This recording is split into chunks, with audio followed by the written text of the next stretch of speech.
He didn't win her with flowers or promises. He won her with a question, bold, almost impatient. Are you going to dance with me or what? Justine Carrelli already had a boyfriend, but Bob Clayton wasn't the kind of teenager to step aside. One spin across the dance floor, one confident grin, and he leaned in with a declaration no one expected. You're going to be my girlfriend. It sounds like the stuff of a movie, but it wasn't Hollywood. It was a television studio in Philadelphia, where American Bandstand had just started shaping the dreams of America's teenagers. Bob and Justine weren't stars by trade. They were simply kids who showed up to dance. Yet in that moment, their spark was undeniable. Week after week, the cameras captured something that felt bigger than music. Their rhythm was natural, their chemistry effortless, and their smiles carried a secret only they seemed to understand. Across the country, fans fell in love with them too, writing letters, starting fan clubs, and calling them what the show itself couldn't deny: America's sweethearts. But every fairy tale has a twist. Behind the easy laughter and the graceful spins, cracks began to appear. Their love was real, but it was also young, fragile, and played out under the eyes of a nation. The question we still ask is as poignant now as it was then. What became of Bob and Justin after the music stopped? Before Bob Clayton ever set foot on the Bandstand studio floor, he was like millions of other American teenagers, sitting at home after school, glued to the flickering television screen. But unlike most of them, Bob didn't just watch. When he saw Justine Carrelli, a bright-eyed blonde with the kind of natural charisma that made her stand out from every other dancer, he made a promise to himself. I'm going to go up there. That determination carried him through the studio doors in Philadelphia. At first, Justine wasn't impressed. She already had a boyfriend, and Bob, as charming as he was, seemed to her a little too confident. But Bob didn't back away. Instead, he danced with one of Justine's friends. By the end of the day, he turned back to her and asked with a grin, Are you going to dance with me or what? It was a challenge as much as an invitation, and when she finally agreed, the spark was undeniable. That first dance sealed something bigger than either of them realized. Bob leaned in and told her, almost teasing but absolutely serious, You're going to be my girlfriend. Justine later remembered how cocky he was, walking over like he already knew the answer, but she also admitted something more telling. It was like I had danced with him forever. From that moment, they weren't just partners on the dance floor. They were a couple. Teenagers across the country began to notice the way they moved together, the way their smiles seemed meant for each other. Unlike singers or movie stars, they weren't unreachable icons. They were regular kids, just like the audience, but somehow transformed into something larger than life when the music started. Every afternoon, American Bandstand became their stage, and Bob and Justin became its brightest stars. Their chemistry felt effortless, the way he led with smooth confidence, the way she followed with perfect grace. They didn't need rehearsals. They simply danced, and the cameras captured magic. For Justine, it was more than just television. She was still practically a child when she first slipped into the studio using her sister's birth certificate. She wasn't even 14, the official age requirement, but only 12. That daring step changed her life. For Bob, it was the decision to chase after a girl he'd only seen on screen. Together, those small acts of courage brought them into each other's lives and into the memories of an entire generation. Fans began to write letters by the hundreds, wanting to know every detail about their favorite couple. Teen magazines printed their photos, describing their steady relationship, their matching outfits, their perfect teenage romance. To the world watching, Bob and Justine were no longer just two kids from Philadelphia. They were America's sweethearts. Looking back, Justine would say, Your real first love is something you never forget. And for millions of viewers who watched them day after day, that first love felt like theirs too. But fame, even the innocent kind born of a dance floor, always carries pressures. While their smiles looked effortless, the world was watching. And the closer the spotlight came, the harder it would be to keep their love as pure as it began. By the late 1950s, Bob Clayton and Justine Carrelli were no longer just another pair of teenagers spinning across the bandstand floor. They had become the show's beating heart, the couple everyone tuned in to see. For the kids who rushed home from school, their appearances felt like a daily ritual. The music would start, and then Bob and Justine would glide into view, smiling, laughing, perfectly in step. The producers noticed the magic too. When American Bandstand held its first jitterbug contest after going national in 1957, it was Bob and Justine who took the crown. Their prize wasn't just the applause of the studio crowd. They each received a full-size jukebox, a symbol of just how closely their names had become tied to the rhythm of the age. For viewers, the victory only confirmed what they already believed. These two were something special. Letters poured into the studio by the thousands. Fans wanted to know everything. What music did they like? Did they really go steady? Would they ever get married? Teen magazines quickly caught on, publishing spreads about the couple.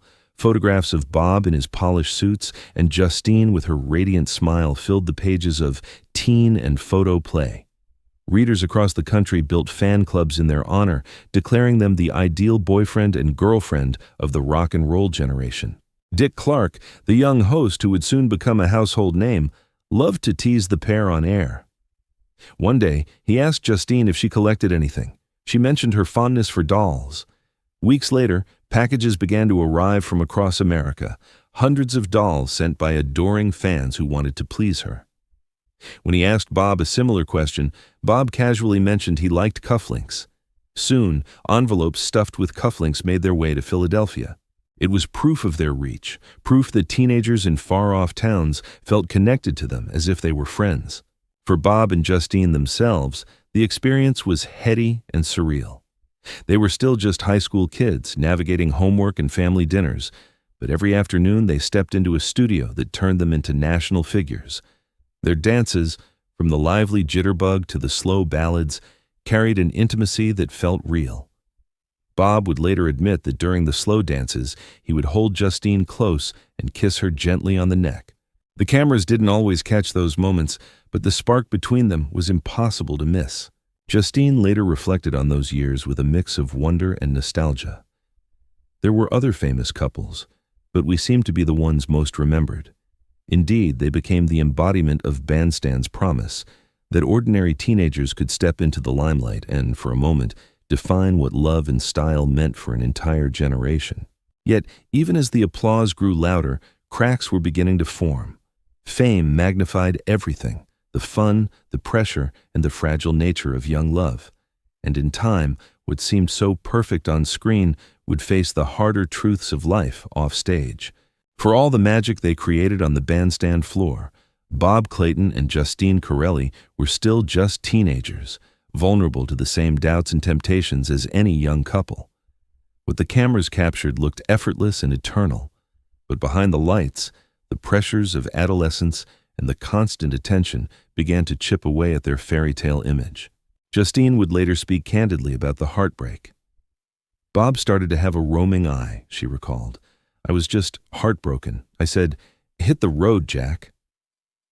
The words were sharp, but behind them was the pain of a young woman whose first great love was slipping away. Bob, for his part, admitted it too with a hint of regret. I guess I had sort of a roaming eye. We were outgrowing each other. It was the end of their romance, but it didn't erase the years they had spent defining what young love looked like for a nation. For fans who adored them, the breakup felt almost personal. How could America's sweethearts fall apart? Yet the truth was simple. They were growing up and life was pulling them in different directions. Bob left the world of television behind. Rather than chasing stardom, he built a steady life in business, first working in retail shoe sales and eventually in wholesale with the Diamond Chemical and Supply Company. He married Elizabeth Litzy Clayton, a quiet, devoted partner, and together they raised 3 children, Sherry, Christine, and Robert Wayne, known as Toby. For Bob, life became about family, hard work, and evenings on his boat with Litzy by his side. Friends remembered him not as a celebrity, but as a gentle, kind man who valued loyalty over limelight. Justine's path was very different. After leaving Bandstand, she followed the lure of music to Las Vegas, where she became a featured performer with the Paul Dino Revue. She and Paul Dino Bertuccini married, and for 15 years she lived the life of a singer's wife, performing in lounges, raising 2 sons, Paul and John, and watching her husband's brief brush with fame through his hit single Ginny Bell. When that marriage ended, Justine reinvented herself again, earning a real estate license and building a career in Las Vegas and later Dolan Springs, Arizona. She remained glamorous, resilient, and always remembered for her youthful days on Bandstand. Though their lives diverged, Bob and Justine never became strangers. They stayed connected through reunions, through mutual friends, and through the shared memory of a time when they were both symbols of teenage romance. Fans would sometimes ask if they had married, if their love story had lasted. The answer was no, but the bond between them lingered, not as a marriage, but as something deeper, a memory of a love that had once belonged to them and, in a way, to everyone who watched. Still, the story didn't end with their breakup. Decades later, fate would bring them together again, not as teenagers this time, but as old friends stepping back into the rhythm of a dance they had never really forgotten. Time has a way of softening old wounds, turning heartbreak into something gentler, a memory you can smile at rather than cry over. For Bob Clayton and Justine Carrelli, that transformation became clear in 1992 when American Bandstand celebrated its 40th reunion. The studio was different, the music belonged to another generation, and the dancers were no longer teenagers but adults carrying decades of life experience. Yet when Bob and Justine saw each other again, the years seemed to fall away. They stepped onto the floor, and in an instant, it was as though the cameras had never stopped rolling. We danced, and it was like we had never stopped, Justine said with wonder. Bob echoed the sentiment. We used to dance every day for 4 hours. Their steps were slower, perhaps, but the chemistry, that unspoken rhythm between them, was still alive. The reunion stirred a wave of nostalgia, not just for them, but for the millions who had grown up watching.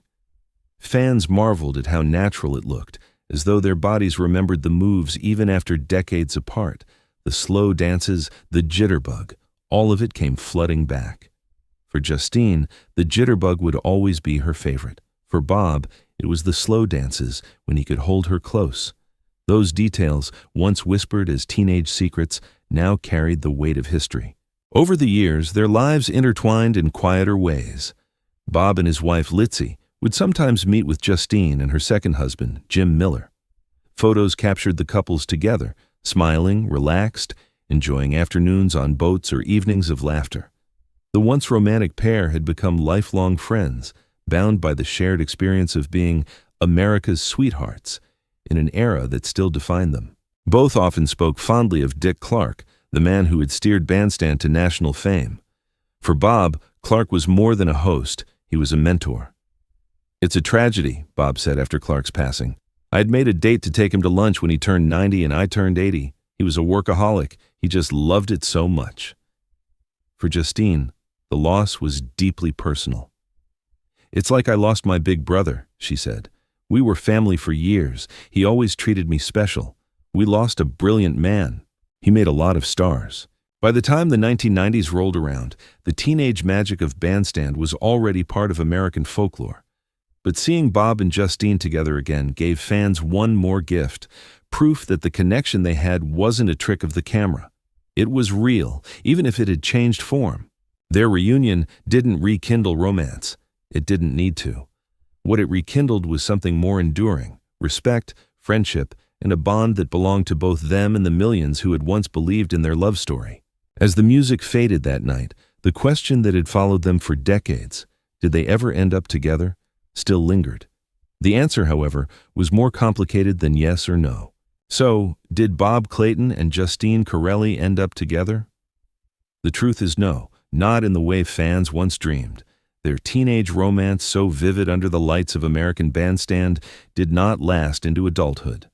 Bob married Elizabeth Litzy, building a life as a devoted husband, father, and grandfather until his passing in 2016 at the age of 75.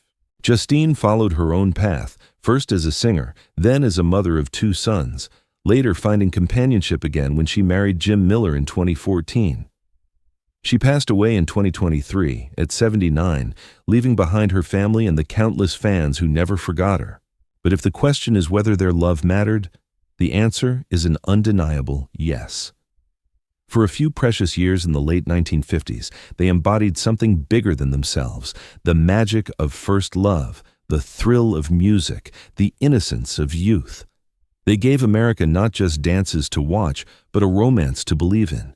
Their story reminds us that not every love is meant to last forever. Some are meant to live in memory, where they stay untouched by time. Bob and Justine did not walk through life hand in hand, but in the hearts of those who watched them, they remained together still. And perhaps that is the deeper truth. While life carried them down separate roads, in the collective memory of American Bandstand, Bob and Justine will forever be side by side, dancing as America's sweethearts.